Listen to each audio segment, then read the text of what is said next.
Here's something you should know concerning the Super El Niño. Listen to this video. You know, I've been covering two of the biggest climate stories on the planet, and I just found the third one. And I had no idea that this existed. And it connects everything together. Beneath the Atlantic Ocean runs a giant conveyor belt called AMOC, the Atlantic Meridional Overturning Circulation, which is what AMOC stands for. And I know that sounds complex, but stay with me. So what happens is warm water flows north from the tropics to Europe. It begins to cool as it goes north, and then it sinks and returns south through the deep ocean to warm water again. Now, this cycle has regulated Earth's climate for thousands and thousands of years. But as you know, Greenland is melting. And as it melts, it's sending a bunch of fresh water pouring into the North Atlantic. And that fresh water doesn't sink the same way that salt water does. So what happens is it disrupts the cycle. Scientists are watching AMOC show signs of slowing and weakening. Now, a weakened AMOC means altered rainfall, rising sea levels along the U.S. and East coastlines, and a colder Europe. Now, here's why all of that stuff matters. In Antarctica right now sits a glacier the size of Florida. Scientists call it the Doomsday Glacier, the Thwaites Glacier, if you want to do some research on it. Its eastern ice shelf right now is expected to start to break apart this year in 2026. Not this century, this year. So for the last 20 years of satellite data that's been collected, they've been showing fractures multiplying across its shear zones. The pinning point that's holding it right now in place, it's no longer stable. It's accelerating the collapse. If Thwaites Glacier fully goes, scientists are projecting up to 11 feet of global sea level rise, all at the same time, around the globe. This means that there would be massive flooding in places like New York, Miami, Mumbai, Bangkok, New Orleans, and most other coastal cities. You see, what would happen is that fresh flooding that would take place, that freshwater flooding into the Southern Ocean, it also feeds into the same circulatory system that we just talked about with AMOC. We're not being given the whole picture, so we have to see the patterns and connect the dots. So now add the third force. El Niño is officially here.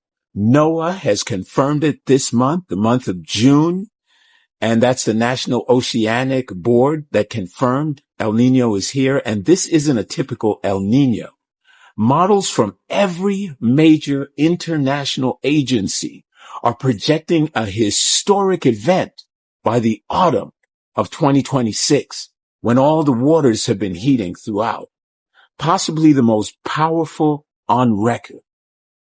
Subsurface ocean heat in the Pacific is already more than twice what it was the same point during the 2023 event that took place. And remember, El Niño drives heat waves, floods, droughts. It supercharges extreme weather. El Niño doesn't just affect the Pacific. It shifts atmospheric patterns globally. The same patterns that are interacting right now with the disrupted AMOC conveyor belt that we talked about, and an ice destabilization as well in the Southern Ocean. So the systems are talking to each other. Think about it. Think about what's happening right now. Simultaneously, the ocean's conveyor belt that warms Europe is weakening. Antarctica's doomsday glacier is cracking apart, and a potential record-breaking El Niño is building in the Pacific Ocean. What could possibly go wrong, right? Now, any of these things by itself is scary, but all three at once in 2026 is something that climate scientists have never seen before in recorded history. This is a scary ass trifecta. What some might call the perfect storm. Now, I'm not here to tell you what happens next because I have no idea. Scientists are still working on that themselves. But I will tell you this. The invisible systems that run Earth's climate, they're flashing warning signals right now, all at the same time. And the only thing that's more dangerous than any one of those is for us not knowing that they even exist. Let me know your thoughts and share this with others and follow for more so that we can all be informed, because it's time we start connecting the dots. Now, after listening to that video, do you remember this movie?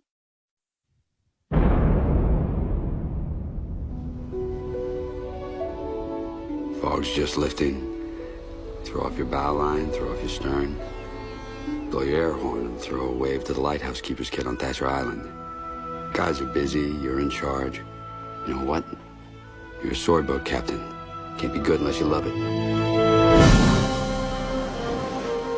I'm going back out. What? I'm headed east, the Flemish Cap. You're going away again? Flemish Cap is almost off the charts. That's where the fish are. For God's sake, don't go. Another trip and the Andrea Gale will own you, like she owns Billy Tyne. I got a woman I can't stand to be more than 2 feet away from. Then again, I love to fish. Oh! Keep them coming, boy! We got another 5,000 pounds up here! Yeah! Oh my God. Where are you? Tail of the banks, kicking up something wicked here. Where are you? Going in. What the hell are you trying to prove? Come on, you seen the forecast? I got $250,000 worth of fish. Weather's been spitting faxes every hour. They're running out of scary words. It's being called the worst storm in recorded history. Hurricane Grace is accelerating off of Sable Island. Once it starts, no force on Earth can stop it. These storms have collided. You're gonna run right into this thing. Are they okay? No one knows. Please, God, get them there. Call it the perfect storm. She's coming on, boys. She's coming on strong.